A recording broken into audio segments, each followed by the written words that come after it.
자기 문제를 둘러싸고 확실한 그런 대규모적인 어떤 자각, 연대 행동에 대한 의지 이런 것들을 가질 때가 올 것이라고 저는 생각합니다. 그렇게 생각하고요. 누가 해주지 않아도 저절로 될 것이다. 뭐 각자가 열심히 노력하기만 한다면 저절로 될 것이다 이렇게 생각을 합니다. 하고 이제 니네들이 집권하고 있을 때는 왜 이명박 대통령이 하는 것처럼 그렇게 국가정보원, 검찰, 국세청 이런 권력, 경찰청 이런 데를 써가지고 야당 의원 뒷조사하고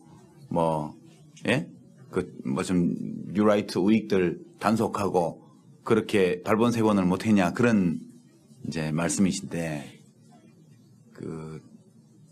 그건 올바른 게 아니죠. 그러니까 저는 민주주의의 요체는 이제 수단의 정당성에 있다고 보는 거죠. 그러니까 목적의 정당성은 누구나 다 자기가 지향하는 목적이 정당하다고 주장할 수 있습니다. 그러니까 근데 어떤 악한 세력도 악한 목적 누구나 볼 때 악한 목적을 내걸고 나쁜 짓을 하지는 않아요. 그 사람들이 안 받아들이니까. 누구나 다 지향과 목적은 좋게 들리도록 한다고요. 근데 그 세력이 악의 세력인지 아닌지를 판별하는 기준은 아주 예외적인 경우에 지향성 자체만 봐도 알 수 있는 경우가 있지만 그렇지 않은 경우에 근데 경제 살리기 이런 게 일자리 만들기 이런 게 악한 목적이 아니잖아요. 그죠? 근데 외국인을 죽이자든가 그죠? 극우파들이 그러는 것처럼 이런 거는 목적 자체가 나쁘니까 알아보기 쉬워요. 근데 자기가 내세운 선한 목적을 위해서 나쁜 수단을 동원하는 집단이 악의 세력이에요, 그게. 그러니까 민주주의나 선거 이런 것들은요. 적대 관계를 경쟁 관계로 바꿔놓은 거거든요. 그러니까 전쟁을 게임으로 바꾼 겁니다. 옛날에는 정치 권력을 둘러싼 다툼이 한번 벌어지면 반드시 총칼로 피를 봤죠. 적대 세력에 대해서는 3족과 9족을 멸하고 그렇게 인류 역사에 늘 수만 년 동안 그렇게 해오던 게 이제 불과 200~300년 전부터 제한적인 수단, 헌법과 법률이 규정하고 있는 적법한 수단을 사용해서 경쟁하는 게임으로 바뀐 거거든요. 참여정부나 국민의 정부는 게임을 한 거죠. 그 경쟁자들을 적으로 보지 않았습니다. 적으로 보면 말살해야 되는데 그것이 아니고 우리들의 정치적 적대 진영도 이 민주공화국에서 시민권을 가지는 경쟁자로서 본 겁니다. 그리고 저쪽과 우리 쪽이 하는 이 경쟁이라는 것은 무한 반복되는 정치 게임으로 본 거죠. 그러니까 그것은 저는 권력 잡은 사람으로서는 당연히 그렇게 해야 된다고 생각을 하는 거죠. 만약 이명박 정부가 이제 계속 집권 기간 내내 이런 식으로 불법적인 수단을 써서 불법적인 수단까지 동원해서 정치적 적대 세력을 박해하거나 발본색원하려 하거나 이렇게 할 때 또 정권 교체가 되면 어떡할 거냐. 그럼 기분 같아서는 그대로 돌려주고 싶겠죠. 전임 정권에 대한 정치 보복도 하고 탁탁 털어서 조사해서 먼지라도 한 톨 나면 다 구속시키고 이렇게 하고 싶은 마음이 있겠죠. 그러나 계속 그렇게 한다면 이런 나쁜 일들이 끝이 없이 가는 거죠. 그러니까 경쟁자들이 악을 행한다고 해가지고 나도 악을 행하면 그러면 우리가 처음에 선을 행하려고 했던 그 의지는 어디로 가는 거죠? 그 무한 악순환에 빠지는 것이거든요. 그래서 저는 국민의 정부와 참여정부 때 대통령이 완벽하게 그렇게 했던 것은 아니지만 그래도 헌법과 법률이 규정한 권한 범위 안에서 적법한 수단을 써서 자기의 정치적 이상을 달성하려고 노력했던 거 이런 것들은 대한민국의 현재와 미래를 볼 때 매우 다행스러운 일이었고 좋은 일이었다. 다음에 혹시 야당이 다시 정권 탈환을 하더라도 지금 이명박 정부가 하는 것처럼 이렇게 국가기관, 헌법기관들을 장악해서 사유화하고 그렇게 해서 헌법과 법률의 취지에 어긋나게 권력을 운용하고 이런 행태를 보여서는 안 될 것이다. 저는 그렇게 생각합니다. 악에 악으로 대항하는 것은 좋은 것이 아니죠. 그렇게 생각합니다. 그렇게 말씀하시는 기분은 저도 이해를 하겠는데 그렇게 할 수는 없는 일이다. 그렇게 보죠. 만족하십니까? 답변은? 뻔히 알고 있는 얘기인데 사실은. 근데 왜 질문하셨어요? 제가 사실 더 드리고 싶었던 얘기는 왜 그렇게 많이 왔었냐라는 부분입니다. 네. 절반 정도만 와도 우리나라 사람들이 느끼기에는 행복하다라고 느꼈을 텐데 너무 많이 와서 그러진 않았나 싶은 생각입니다. 그때 다 놔버렸기 때문에 지금 이명박 대통령이 다시 장악한 것이 눈에 보이잖아요. 예. 그때 다 놨기 때문에 지금 다시 장악하고 있는 것이 눈에 보이지 않습니까? 그리고 다시 장악하려니까 힘이 들죠. 반점만 놨더라면 다 쥐는 게 쉬웠을 텐데 다 놔버렸기 때문에 지금 반 잡는 것도 굉장히 힘들죠. 그러니까 아마 이명박 대통령이나 그 대통령을 보좌하고 있는 분들 중에는 이런 얘기 할지 몰라요. 지난 좌파 정권 10년 동안 국민들 버릇 다 망쳐놨다. 이런 식으로 얘기할 겁니다. 아마 자기들끼리. 도대체 30살 먹은 백수 청년 하나 잡아넣는데 이렇게 나라가 시끄러우냐. 미네르바 뭐 박아무개 씨 같은 경우에. 그 자기들이 옛날에 집권하고 있을 때 그 정도 잡아가는 건 일도 아니었거든요. 그런데 말하자면 노무현 대통령을 저격하는 그림을 그린 사람을 놔뒀잖아요. 고발도 하지 않고 고소도 하지 않고 인지수사도 안 하고 놔줬지 않습니까? 그때 뭐 독립신문인가 어디 뭐 무슨 하여튼 이름을 잘 모르겠는데 우익신문에서 그 만평 낸 거를. 그랬기 때문에 지금 미네르바를 잡아넣는 것이 야만 행위로 보이는 거거든요. 예. 그렇습니다. 그러니까 이 세상에서 틀린 의견을 말했다고 해서 감옥에 잡아넣으면 언론의 자유가 있을 수가 없죠. 틀린 의견을 말하는 거에 대한 처방은 올바른 정보를 제공하는 게 처방이겠죠.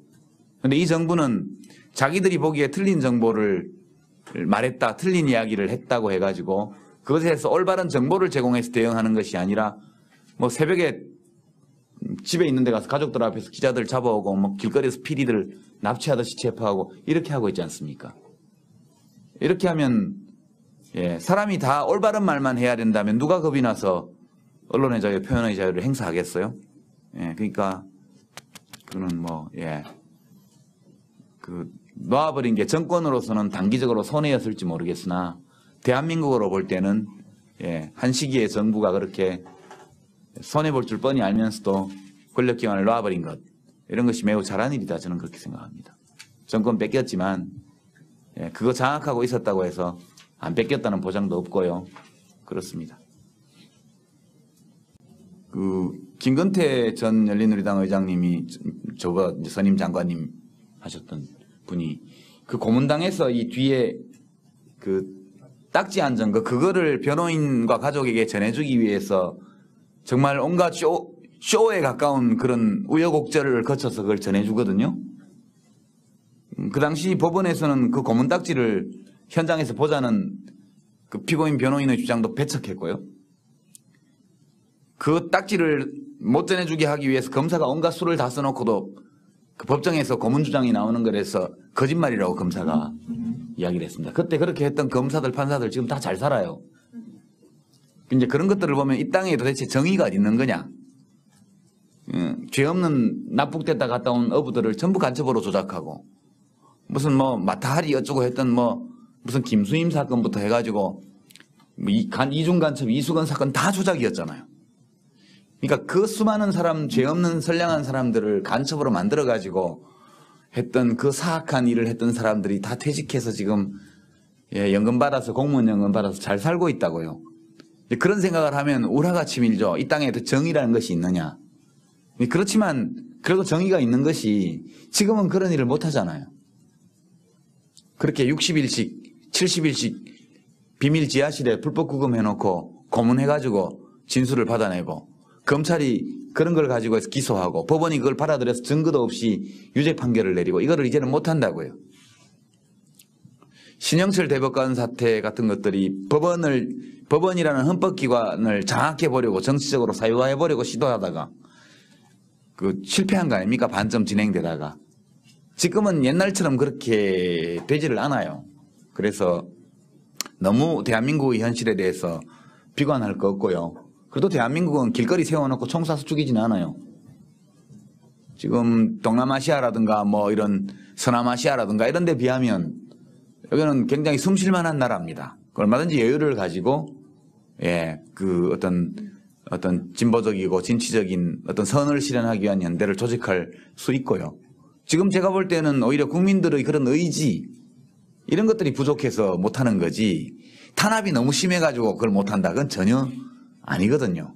그래서 때되면 필요한 일들은 때되면 다 일어난다. 그렇게 생각을 하고 자기 주변에서 남들과 이제 연대를 이루어서 무엇인가 작은 일이라도 불합리한 것을 개선하고 이렇게 할 수 있는 쪽으로 노력해 나가고 그렇게 해가면서 그런 노력들이 전부 엮어져서 하나의 흐름을 형성하고 그럴 때가 오리라고 저는 생각해요. 미국도 부시 대통령이 저렇게 막 사람 잡아다가 막 물고문하고 이런 걸 다 허락해주고 그 정당화하던 나라였잖아요. 몇 년 전까지. 2년 전까지.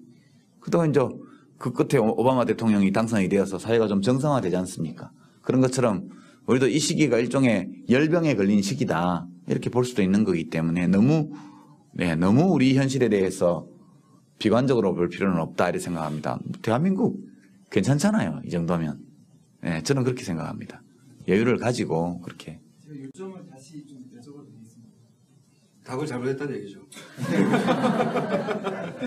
그러니까 다른 물론 말씀하시는 부분에 대해서 제가 말씀하시는 부분에 대해서 충분히 제가 공감하고 그 부분에 대해서 반박할 생각은 없습니다. 근데 제가 말씀드리고 싶은 건 뭐냐면 지금 말씀하신 거는 시간과 공간에 대한 그러니까 과거의 시간을 가져오시고 그리고 다른 공간을 가져오셔서 말씀을 하셨는데 근데 지금 이 정치 공간에서 우리나라라는 공간에서 정말 활력 있게 움직이는 젊은이들을 대상으로 한다면 제가 30대 초중반 젊은이들, 20대 젊은이들, 그러니까 과거를 모르던 젊은이들이라는 거죠. 그 젊은이들에게 과거와 다른 공간에 대한 이야기보다는 현재에 대한 이야기를 하길 원하고, 그러니까 지금 제가 감지하고 있는 게 뭐냐면 자포자기 세력이 굉장히 늘어나고 있습니다. 그러니까 자포자기 세력이 다음 정부에서 패배하거나 아무튼 이런 어떤 희망의 씨앗이 안 보일 경우에 자포자기 세력이 당연히 이명박이나 한나라당 쪽으로 붙겠죠. 그래서 그 지점이 저는 우려되는 겁니다. 그러니까 제가 지나치게 비관적으로 말씀드리는 것과 동시에 이제 유시민 선생님께서도 너무 낙관적으로 말씀하시는 게 아닌가 싶습니다. 저는 저 질문하신 분의 질문에 요점이 있다고 생각합니다. 예, 지적에. 왜냐하면 저도 비슷한 생각을 했거든요. 그러니까 말씀하신 거는 이제 군사정권 시절과 비교하셨는데 지금은 군사정권 시절 겪지 않은 20대, 30대가 있거든요. 그분들한테 군사정권 시절 겪지 않은 경험을 생각해서 지금 괜찮다라고 말하면 위안이 잘 안 된다 이거죠. 그 비가 적절하든 적절하지 않든 아니, 겪지 못했기 때문에. 저는 오히려 거꾸로 생각하는데요. 지금 20, 30대들 안 겪어본 사람들은 별 문제 못 느끼고 있잖아요. 많은 사람들이. 아닙니다. 문제를 느끼는 사람도 많아요. 근데 제가 이제 예컨대 지난 대통령 선거를 전후한 시기에 여론조사표를 보면요. 20대하고 50대가 여론이 똑같아요. 보수화됐다고 하는 건 뭐. 아니, 20대하고 50대가 여론이 똑같습니다. 그 동향이. 그러니까 지금 40대들, 30대 후반들은 옛날에 그걸 겪어봐서 이 헌법 조항 하나하나가 얼마나 중요한지에 대해서 내 삶과 이것이 어떻게 연관되어 있냐에 대해서 체험적으로 많이 알고 있죠. 근데 20대들은 실제로 그냥 지금 1980년대 말 이후에 출생자이기 때문에 절대 빈곤도 잘 모르고요. 그리고 굉장히 나름으로 개성 있게 그리고 자유롭게 자란 세대거든요. 지금 어려움은 뭐 취직이 좀 어렵다는 그 하나 빼고 나면 당군 할아버지 이래로 이렇게 행복했던 세대가 없습니다. 지금 20대들만큼. 근데 현실 지금 잘못하고 계신 거예요. 당군이라는 행복한 시절 없다고. 지금 이라크에 파병된 민군들보다 대한민국에서 자살하는 사람들이 매일 더 많아요.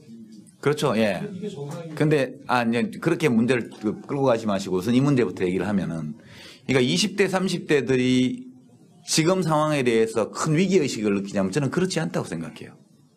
제가 보는 바로는 그 욕 좀 하고 인터넷에 댓글 좀 달고 그리고 그냥 지나간다고요. 지금 20대들 20대 중후반 이후에 그 30대 초반까지의 유권자들 사이에서 어떤 사회적 연대나 이런 거를 대중적으로 발견할 수 있냐면 발견하지 못해요. 저는 그렇게 봅니다. 그러니까 이 세대는 무언가 자기 문제를 자각해 할 때에만 일어서게 돼 있습니다. 그분들이 그 세대가 무엇인가를 자각하고 스스로 연대를 조직하려고 나서기 전까지는 누구도 그걸 대신해 줄 수가 없어요. 저는 그렇게 봅니다. 그래서 그건 뭐 그렇게 해서 또 보수 정권이 연장된다? 그러면 또 그렇게 가야 맞는 거죠. 왜냐하면 국민이 주권자니까.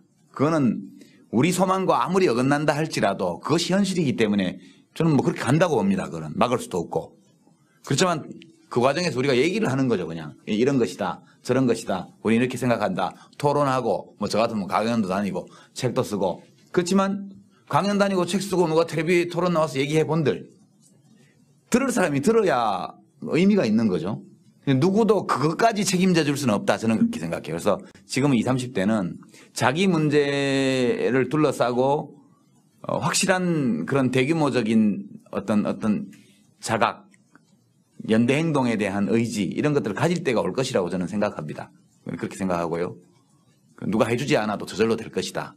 뭐 각자가 열심히 노력하기만 한다면 저절로 될 것이다 이렇게 생각을 합니다. 하고 근데 그 자기가 내세운 선한 목적을 위해서 나쁜 수단을 동원하는 집단이 악의 세력이에요. 그게. 그러니까 민주주의나 선거 이런 것들은요. 적대 관계를 경쟁 관계로 바꿔놓은 거거든요. 그러니까 전쟁을 게임으로 바꾼 겁니다. 옛날에는 정치 권력을 둘러싼 다툼이 한번 벌어지면 반드시 총칼로 피를 봤죠.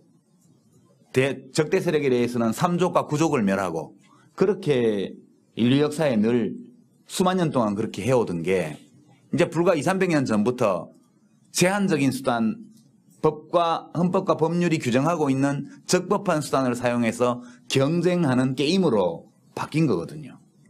참여정부나 국민의 정부는 게임을 한 거죠.